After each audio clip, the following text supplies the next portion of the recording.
ପିଲାମାନେ ତୁମେ ମାନେ ଗୁଣନର ସହଯୋଗୀ ନିୟମ ଜାଣିଥିବ।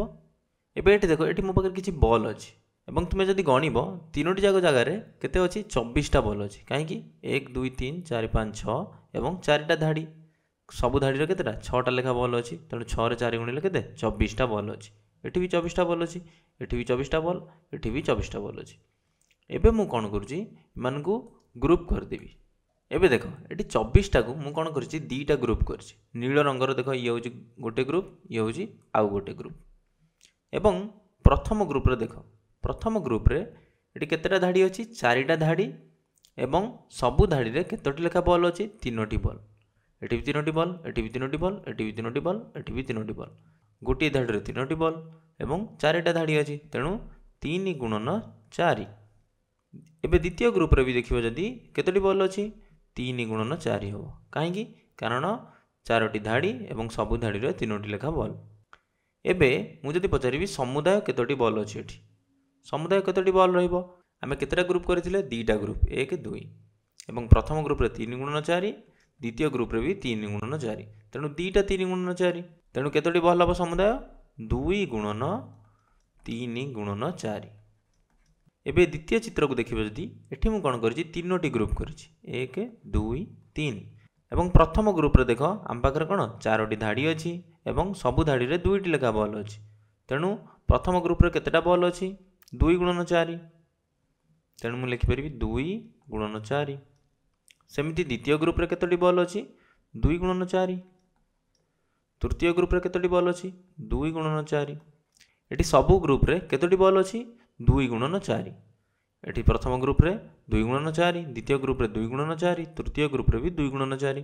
ତେଣୁ ସମୁଦାୟ କେତୋଟି ବଲ୍ ଅଛି, 3ଟି ଗ୍ରୁପ୍। ତେଣୁ 3 ଗୁଣନ 2 ଗୁଣନ 4। ଏବଂ ଏଠି ତୃତୀୟ ଚିତ୍ର ଦେଖ, ଏଠି ମୁଁ କ'ଣ କରିଛି, ଦେଖ ପ୍ରଥମ ଧାଡ଼ି, ଦ୍ୱିତୀୟ ଧାଡ଼ି, ତୃତୀୟ ଧାଡ଼ି, ଚତୁର୍ଥ ଧାଡ଼ି। ପ୍ରଥମ ଧାଡ଼ିରେ ଦେଖ, ମୁଁ ଏଠି କ'ଣ କରିଛି, 2ଟା ଗ୍ରୁପ୍ କରିଛି ଏବଂ ଏଠି ଗୋଟେ ହଳଦିଆ, ଏଠି ଆଉ ଗୋଟେ ହଳଦିଆ।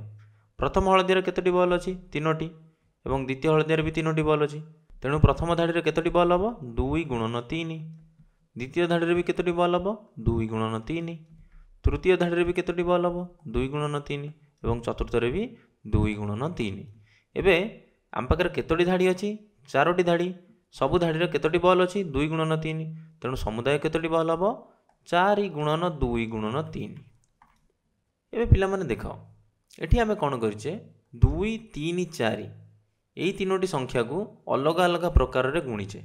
ପ୍ରଥମେ ଦେଖ, 3ରେ 4 ଗୁଣିଛେ ଏବଂ ତାପରେ 2 ଗୁଣିଛେ।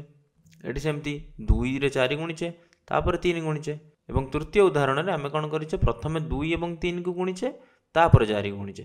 ଏବଂ ସବୁଠି ଦେଖ, ଆମେ ଉତ୍ତର କେତେ ପାଇଛେ, 24, କାରଣ 24ଟା ବଲ୍ ଥିଲା। ଏହାକୁ କୁହାଯାଏ ଗୁଣନର ସହଯୋଗୀ ନିୟମ। ତେଣୁ ଗୁଣନର ସହଯୋଗୀ ନିୟମ ଅନୁଯାୟୀ ତୁମେ ସଂଖ୍ୟାମାନଙ୍କୁ ଯେକୌଣସି କ୍ରମରେ ଗୁଣିଲେ ବି ଉତ୍ତର କ'ଣ, ସମାନ ରହିବ। ଏବେ ଦେଖ, ମୁଁ ଆଉ ଗୋଟେ ଉଦାହରଣ ନେଉଛି। ମୁଁ ଲେଖୁଛି 6 ଗୁଣନ 5 ଗୁଣନ 4। ଏବେ ପିଲାମାନେ ତୁମେ କୁହ, ଆମେ ଆକୁ ଆଉ କେଉଁ ପ୍ରକାର ଲେଖିପାରିବା ନା ନାହିଁ? ଲେଖିପାରିବା। ମୁଁ ଆକୁ ଲେଖିପାରିବି, 5 ଆଗ ଲେଖିବି ଏବଂ ତା ଦେହରେ 4 ଗୁଣନ 6 ଲେଖିପାରିବା। ଏବଂ ମୁଁ ଆଉ କ'ଣ କରିପାରିବି, ଲେଖିପାରିବି 4 ଗୁଣନ 5 ଗୁଣନ 6। ଏବଂ ଯଦି ତୁମେ ଦେଖିବ, ସବୁ ଯାକର ଉତ୍ତର ସମାନ ରହିବ। ପ୍ରଥମର ଉତ୍ତର କେତେ ରହିବ, 5 ଚଉ 20, 20ରେ 6 ଗୁଣିଲେ 120। ଏବଂ ଏଠି ବି ଯଦି ତୁମେ ଦେଖିବ, 4ରେ 6 ଗୁଣିଲେ କେତେ, 24, 24 ପଞ୍ଚା 120, ଏଠି ବି 120। ଏବଂ ଏଠି ବି ଯଦି ତୁମେ ଦେଖିବ, 5ରେ 6 ଗୁଣିଲେ 30 ଏବଂ 30ରେ 4 ଗୁଣିଲେ 120।